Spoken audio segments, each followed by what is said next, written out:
Hello and welcome to Exit Stage Left. Sometimes you get cast in a drama in your life that you didn't audition for, so let's grow together. I have a co-host with me today. This is my son, Evan. What up, y'all? Evan is a student at DU and he works for the law school there. And he is going to chat with me today about our topics. How was your week? Good. Just hung out with some friends, 4th of July, smoked some ribs, Oh, had a good time. How was your week? you cooked? I didn't, but somebody did. I was like, wow, so proud of you. Oh, my last couple weeks have been a little rough, I'm not gonna lie. I'm not ready to talk about all of it yet, but I will be. The only dating I've been doing is going to a new therapist. So that's how my life is going, but that's what happens when you get into a really complicated situationship. So I'll be ready to talk about it soon, but not yet. So we have a segment about dating, and I know it's weird because this is my son, but what's funny is that because we're both in the dating pool, we get a lot of time to compare stories or talk about certain things. So, what do you think about my dating pool, Evan? It's terrible. Every time we've seen dating app things or whatever, it's the worst thing I've ever seen. It's brutal. Sometimes when I was on a dating app, I would share with him, I'm like, look at this profile. Like this. And he's like, what? The nastiest dude saying the craziest things I've ever seen in my life. I'm like, this is the pool that is peed in. So we wanted to talk about embarrassing dating stories. And somebody recently reminded me of a super embarrassing story that I had actually forgotten about. And this is so embarrassing. So I matched with this guy. I vetted him really good. I chatted with him. I FaceTimed with him. Before I ever met him in person. And he was a little extravagant, if that's the word. And I was like, I'm not really sure. But he had asked me if I wanted to go on a date with him. So I said, yeah, sure, I'll go. And so he's like, well, I don't really want to drink. So do you want to go to this like coffee and tea bar that's by my house? Which immediately I'm annoyed because we don't live close to each other. So that means what? I have to drive all the way to him, right? Yeah. Not a good look for a guy on the first date, just saying. So I said, okay, that's fine. So no drinking, whatever. We're going to go have tea or coffee. So I'm driving. It's like a 45-minute drive. On the way there, he calls me and he's like, oh my gosh, remember I was telling you that I was selling my car? And I was like, yeah. And he's like, I sold my car. And so now I didn't think about the fact that, like, I don't have any way to get to the date. And I was like, what? What do you mean? Okay, I guess this just means that do you want me to turn around? Do you want me to go home? Like, I don't know. And he's like, well, I was like, do you want me to pick you up? Like, I don't know.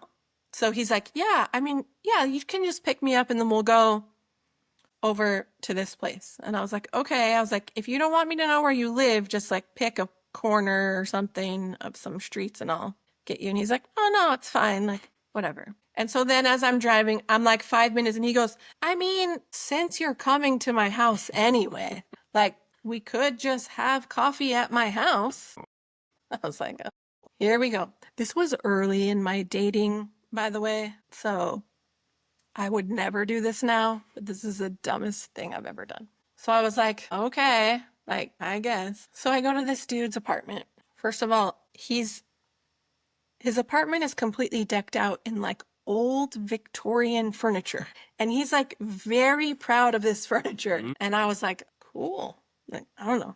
So as he's giving me the tour around his house, he shows me a bedroom and he had a little kid, like a 5, 6-year-old, which I was not sure about either because I don't have little kids. But as he takes me into his son's bedroom, I see like a little tiny bed and then I see like a tent in there. And I was like, oh, that's cute.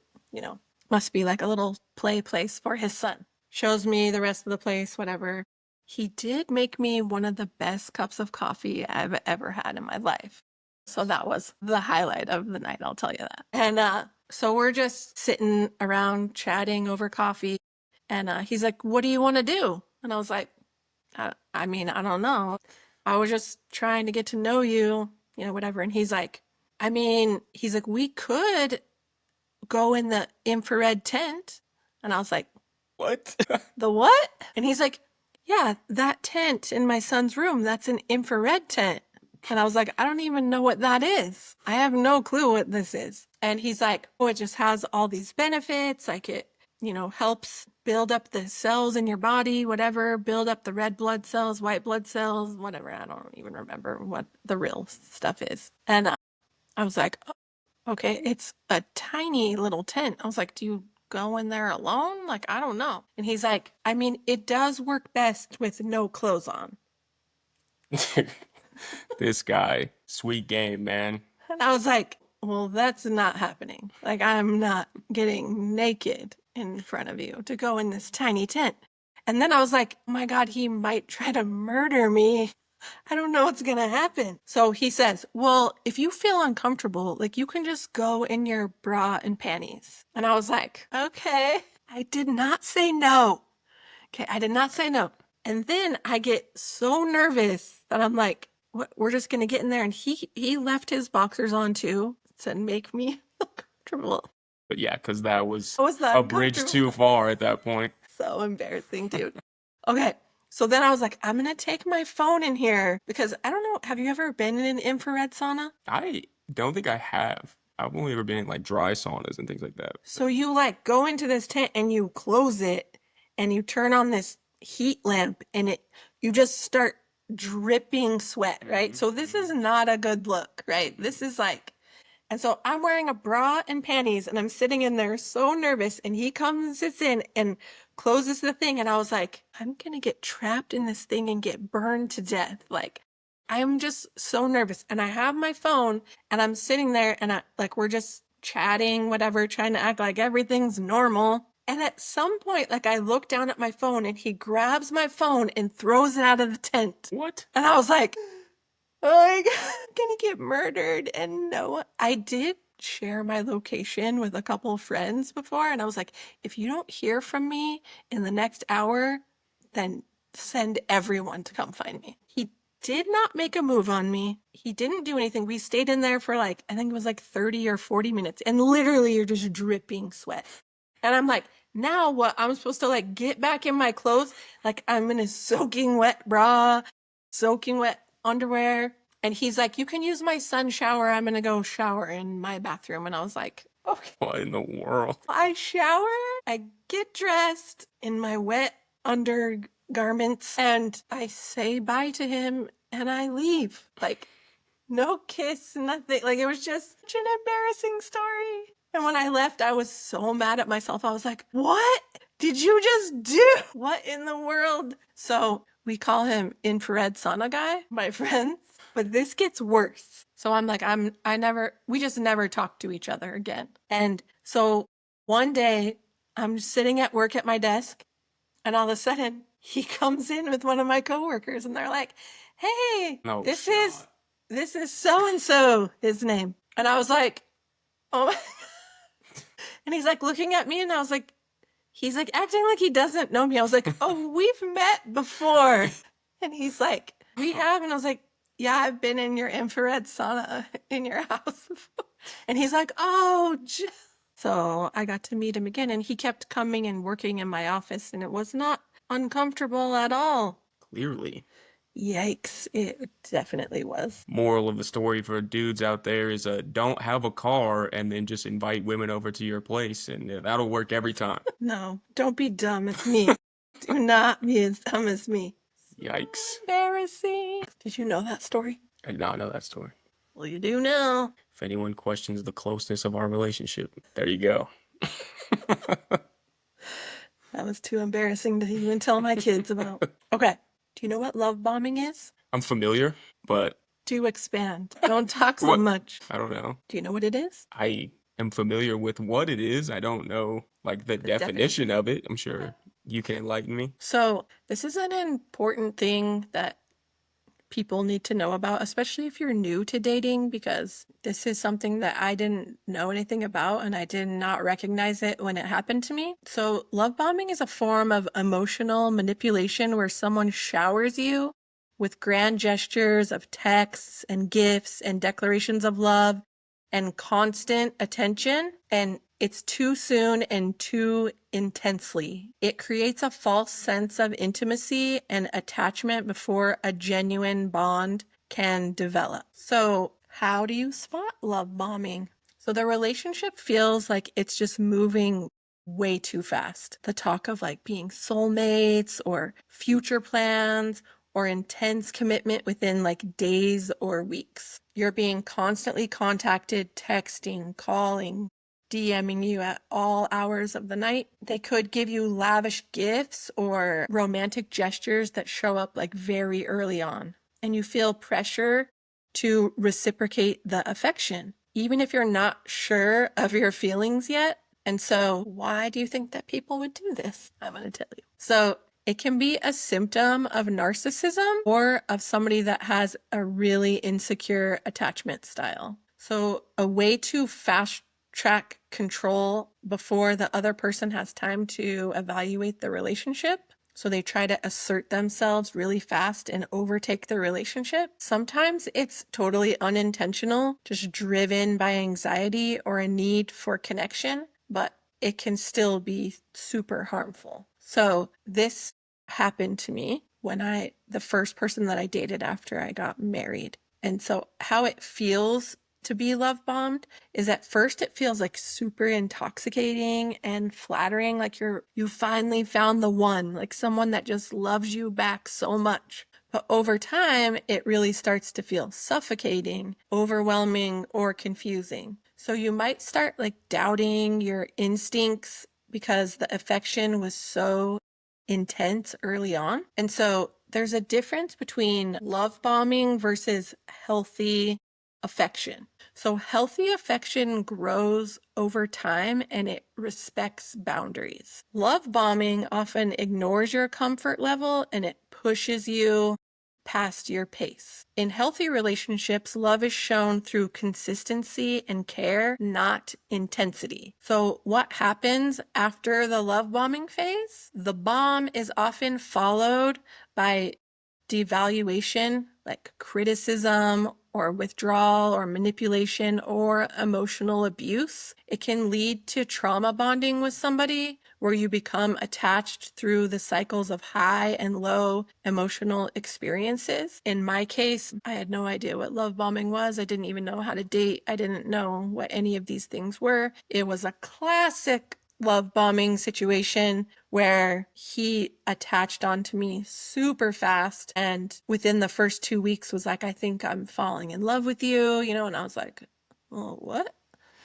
And just pushing everything to the limits and then just constantly wanting to spend time with me and then staying over at my house when I really wasn't inviting him, but I didn't really know how to address that. And I didn't recognize any of these things because I didn't know that this was even a thing. And so what to do if you think that you're being love bombed is to take a step back and assess how the attention makes you feel. Does it make you feel safe or does it make you feel overwhelmed? Set boundaries and slow the pace down. I had another guy that started showing me, I knew what love bombing was at this point, and he started saying something when I was telling him that I was going to buy a house. And he was like, well, from now on, just think about having two people on that mortgage, and I was like, what? Things like that, where they're inserting themselves into a totally inappropriate pace, right? So you want to set boundaries, talk to trusted friends or a therapist for perspective, and don't ignore this red flag just because the attention feels good. Have you ever been love bombed? I don't think so.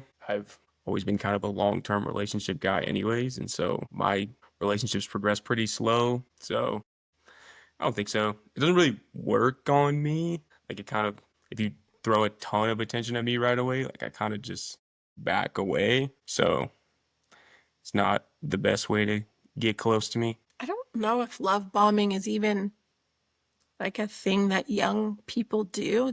I think that this comes with like some traumatic life experience. So like for older people, tends to be more of an issue. I don't know. I think it I could be wrong, but I think it definitely happens to people my age.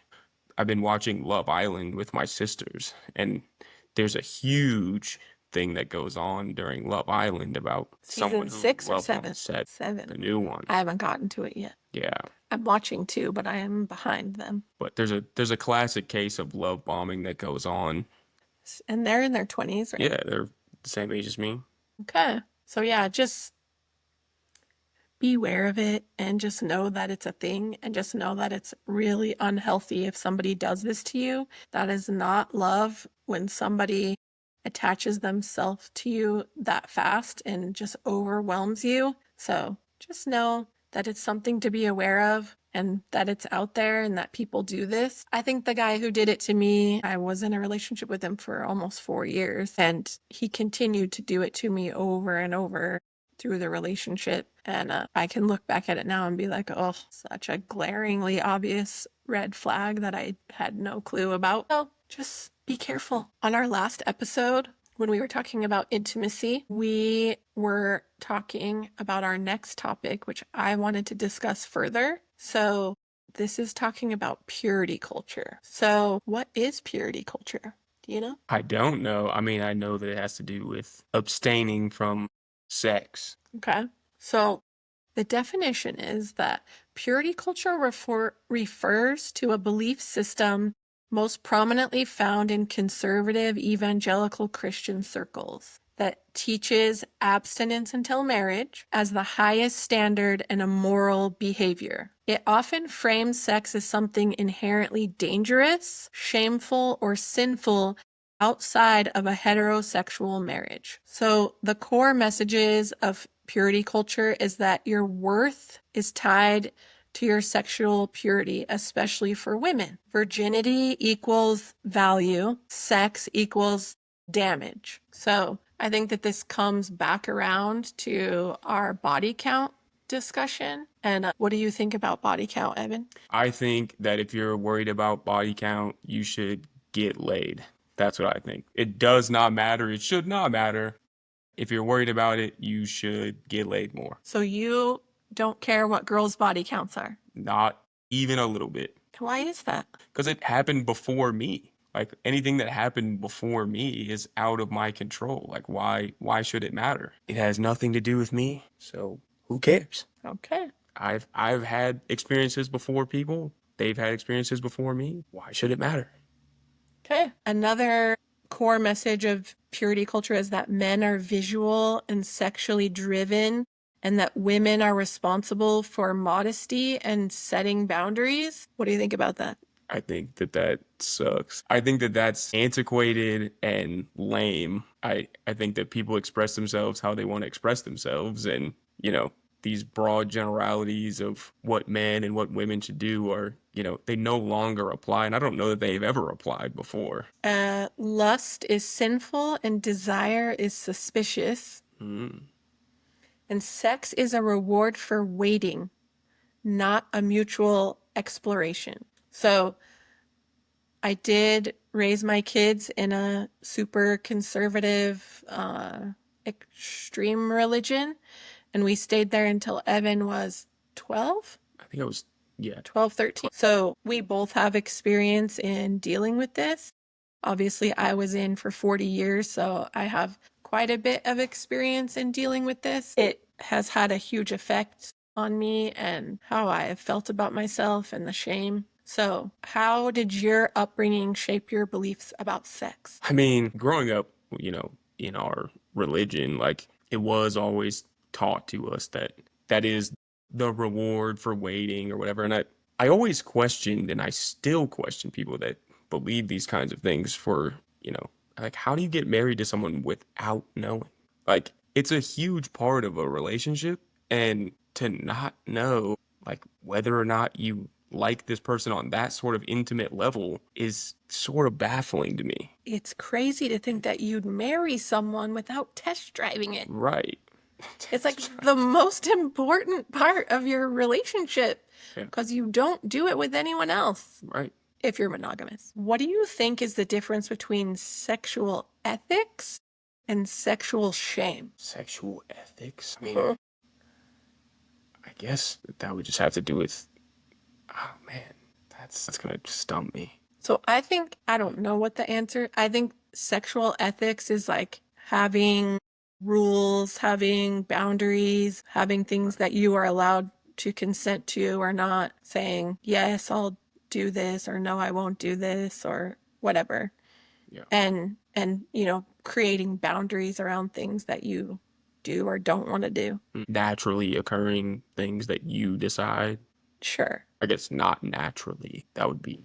I think sexual shame is around doing things that you want to do and then making somebody feel bad about things that are naturally occurring in your life. Shaming yourself, like your beliefs that if you have these thoughts, it's shameful to think about. Right. So I haven't made it a secret on here that I did wait to have sex until I got married, and I was 21 when I got married. And I will tell you that when you go your whole life and they tell you, this is bad, this is bad, this is bad, this is bad, it's so bad, never do this, it's really bad, it makes you a bad person. And then you get married, and then you're just all of a sudden supposed to be like, this is fine. It is a huge mind fuck to go from that to saying, like, I guess this is fine. It was not fine for me when I got married. I had a really hard time going, like, I don't know if I should be doing this. Like, even though it seemed like I got married, like I did all the things that I was supposed to, but it didn't instantly change my mind and how I felt about myself. The other thing is that my husband had been with other people before me, and I had a really hard time with that because I had no idea how emotional that sex was going to be for me. And I felt like I was punishing him all the time for what he had done before. Like I was shaming him. And like, what was he supposed to do about it? He couldn't do anything about it. But that was how my mind was trained, was that I was like, how could you do this? Like, this is terrible. Like, I can't believe you've done this with someone else. Like I saved myself and he didn't. It was a rough start to my marriage because of that.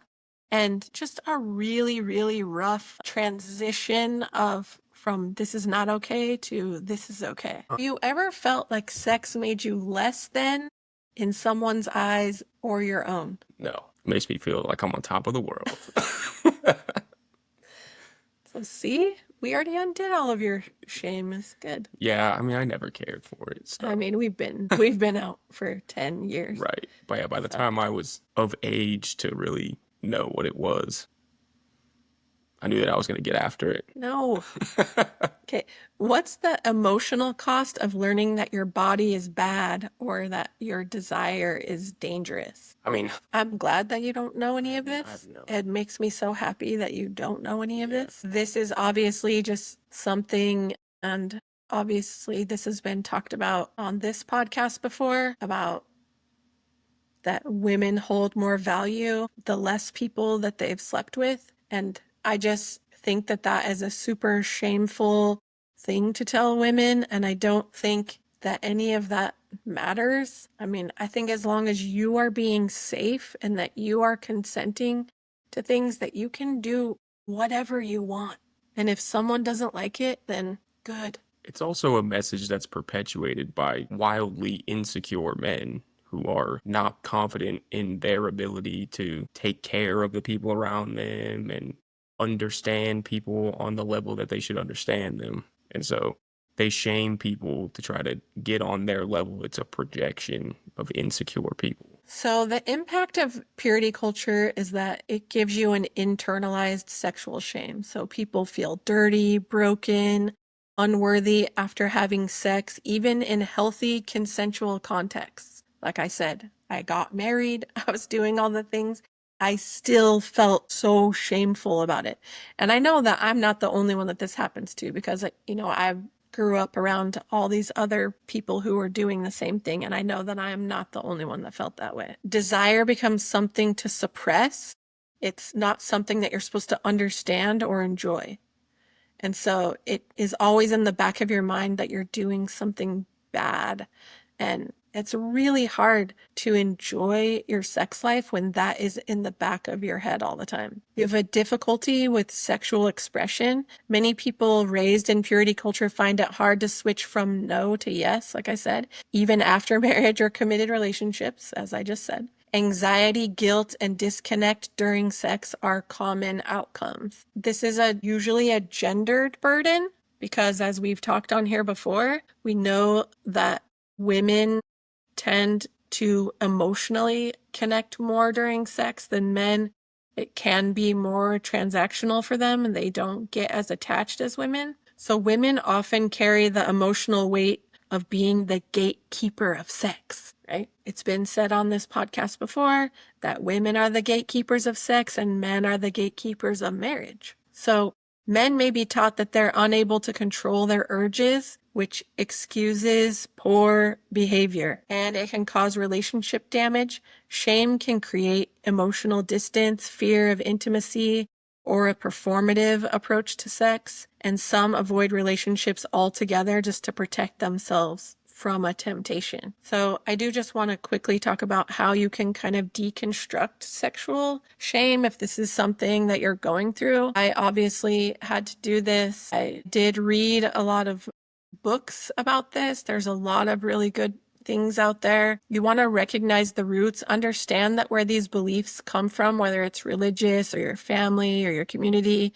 that you can help people reclaim their own values around sex. You can reclaim autonomy. Sexual ethics can exist without shame, built on consent and mutual respect, honesty, and emotional safety. Going to therapy can help, and educating yourself, doing trauma-informed sex therapy, or reading. One of my favorite authors is Emily Nagoski, has a great book and can help rewire thinking. I'm pretty sure her book is called Come As You Are. Nice. Redefining purity. So shift from purity equals virginity to purity equals integrity, self-awareness, and emotional truth. So sexual shame is not about what you do, but about who you believe you are when you do it. And that quote is by Dr. Tina Shermer Sellers. So that's a fun topic for you. This one's going to be a fun topic for you too, because you probably don't know what this is either.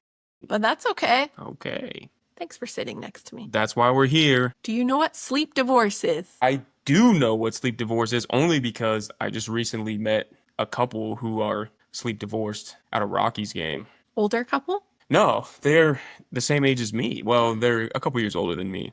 But they've been married for 3 years and they have a 2-bedroom apartment that they both have separate bedrooms in. Okay, so here's the definition of sleep divorce too, and then I want to hear about this. A sleep divorce is when couples choose to sleep in separate beds or bedrooms in order to improve the quality of their sleep, not because they're separating emotionally or romantically. It is not a sign of relationship failure. Rather, it can be a tool for preserving intimacy by preventing resentment caused by sleep disruption. What I want to know is 20-year-olds, how are they getting their sleep disrupted?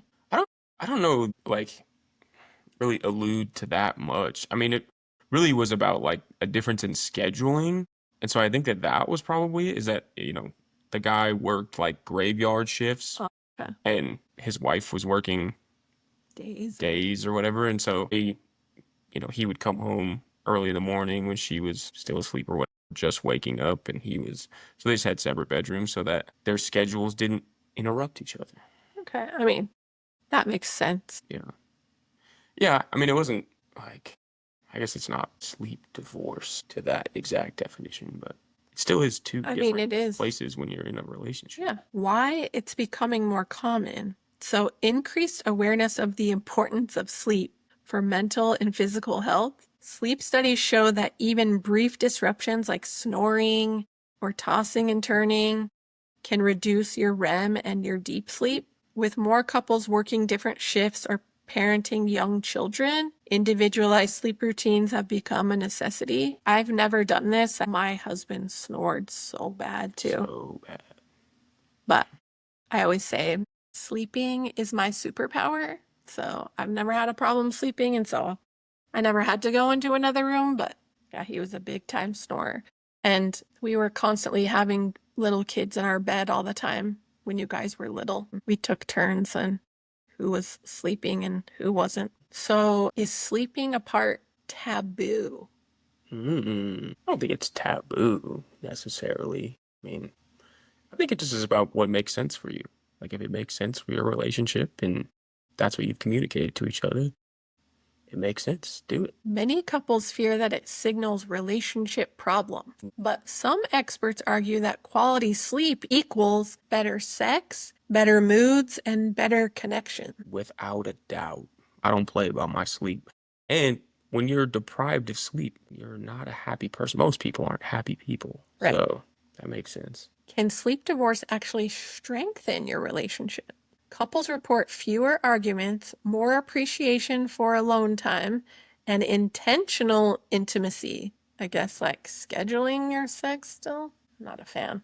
But like planning, cuddling, or morning coffee together or something. So, how do you maintain closeness if you're not sharing a bed? Scheduling sex, the first one. I mean, that works. I mean, I think it's just all about communication, right? Like whatever is working. Like if you've decided at that point that you're going to have two different places to sleep, like you've clearly had some sort of communication as to why that would be a thing, right? Like that's a pretty big decision if you're in, especially a long-term relationship and living in the same place. So, This says to use cuddling or sex as a nightly ritual, even if you go to sleep separately. Consider sleepovers on the weekends or vacations. yeah.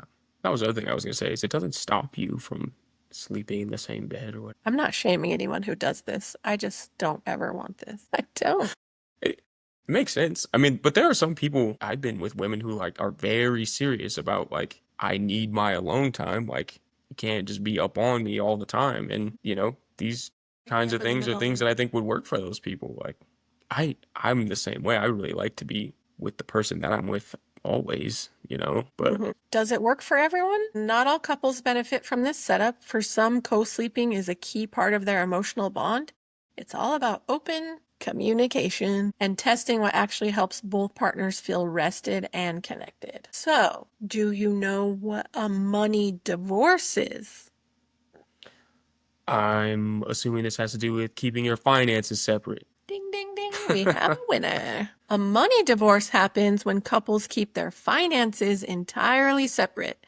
Even in long term or legal marriages, sometimes due to past trauma, debt concerns, income disparity, or just a preference. In some cases, unresolved money issues can also lead to actual divorce. So, I am one of these people that if I ever get into a relationship again, which won't be anytime soon, but I never plan on merging my finances with someone ever again. And some couples view financial independence as empowering and protective, especially second marriages or older adults. We have more to protect as we get older. And when you get married in your 20s or 30s and you're just starting out, you may be building together and it makes it easier. I know my sister, she's been married like 17 years. They've never had joint finances. And I always thought that it was so weird, but I'm like, I see why now. When I got divorced and my credit was ruined and had to claw my way out of some financial pickles that he got me into. Yeah, I'm never doing that again. Others say full financial separation can reflect a lack of trust or a long-term vision. How would you feel if you got into a long-term relationship and she's like, I don't want to ever join our finances? It wouldn't bother me. I mean, I'm sort of the opinion that like you take people as they are, and so if you have issues with that, then it shouldn't be a problem. I wouldn't be like, no, I need your money, or no, please take my money. If that's what you want to do, that's fine. Money is often cited as the number one reason for divorce, not necessarily due to the amount, but due to the conflict over the values. Either you're a spender, or you're a saver, or there's secrecy, or you get into debt, or whatever. This was one of the main reasons that I got divorced. We did not agree about money at all. He was a spender, I was a saver, and even though I took a huge financial hit when he died, I've never had more money than I have right now. Yeah, I got that. I spend more than I have, Yeah, I know. but it's fun. Is it? It is. I like nice things. I like to do nice things for people. That costs money. Money goes away. Can't take it with you when you die. Oh, True. Some couples blend their finances with the yours, mine, and ours model. Each partner keeps a personal account and contributes to a joint one. And I really like this model as somebody who's in finance, that if I was to ever get into a relationship where you're like living in under the same roof, I do think that like having a joint account where you both put money into it and then that's where you pay bills out of is a solid approach to finances. And then you have your own money to spend, where nobody has to ask you, why'd you spend $1.50 at 7-Eleven? triggering. So I have a little quiz for you out there if you're wondering if you're headed for a money divorce. So money issues don't always scream, they simmer. Take this quiz to see if a financial friction could be driving a wedge between you and your partner. So each one of these has a question, and then your answer is either A, B, C, or D. Okay, so how do you and your partner handle bills? A, we split everything 50-50. B, we have a joint account and pay from that. C, one of us handles it all. D, honestly, we avoid talking about it. 2, how do you know how much your partner earns or vice versa? A, yes, we're totally transparent. B, I have a general idea. C, I'm not sure. D, we've never discussed it. People don't know how much their partner makes. I did not think that that was a thing. That's a thing. Interesting. 3, have you ever hidden a purchase from your partner? A, never. B, once or twice. C, I do it regularly. Or D, I have a whole secret account. 4, when you talk about money, how does it feel? A, productive and calm.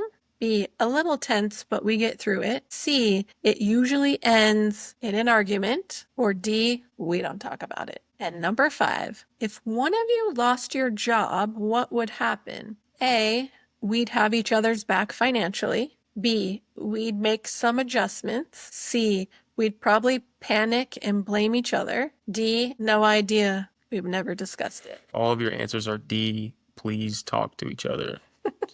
They should not all be D. So, for the scoring, if you mostly have A's, it means that you might be financial soulmates. You're transparent, you're aligned, and you're built to last. Money won't break you. If you're mostly B's, it means that you're working on it.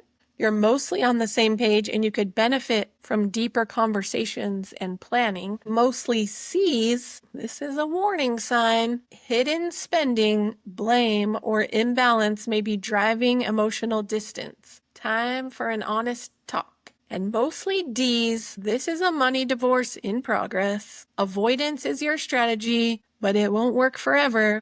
You're financially disconnected and may be headed for a serious relationship breakdown. Jumped the gun on that one. You were right. General rule of thumb for me in relationships is if you're not talking to each other, you should not be in that relationship. Yeah, sweeping things under the rug, that's a no good.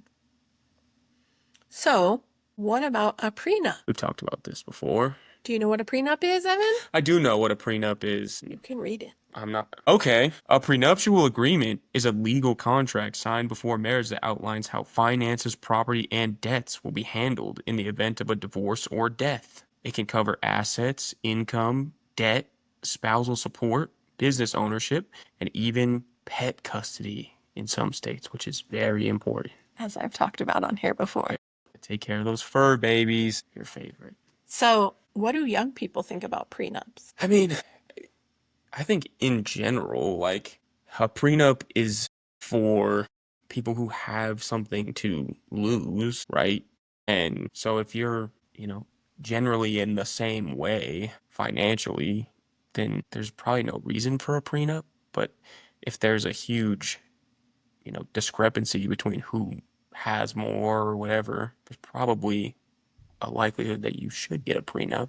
I mean, in general, from people that I know, I mean, I don't think any of us are rushing to get a prenup done. I mean, or we're all in our 20s in the worst economy we've seen in a long time. We're not really that well off. We'll probably go without it. So why people get a prenup, it's not just for the rich. Protecting pre-marriage assets like an inheritance, if you have real estate or you have a business, avoiding conflict in case of divorce by setting expectations early, protecting one partner from the other's debt. This is a big deal for young people. Like if you meet somebody and they have like $250,000 in student loans, you get divorced, you're getting half of that. Yeah. Ensuring children from a previous relationship are financially protected. Increasing transparency and trust by having financial conversations up front. So this says more millennial and Gen Z couples are opting for prenups because they value transparency and fairness, not just because they expect to get divorced. Women are driving the prenup trend, especially women with assets, businesses, or higher incomes. They're advocating for financial independence and safety. Prenups can protect both partners. They aren't just insurance for the rich or one-sided.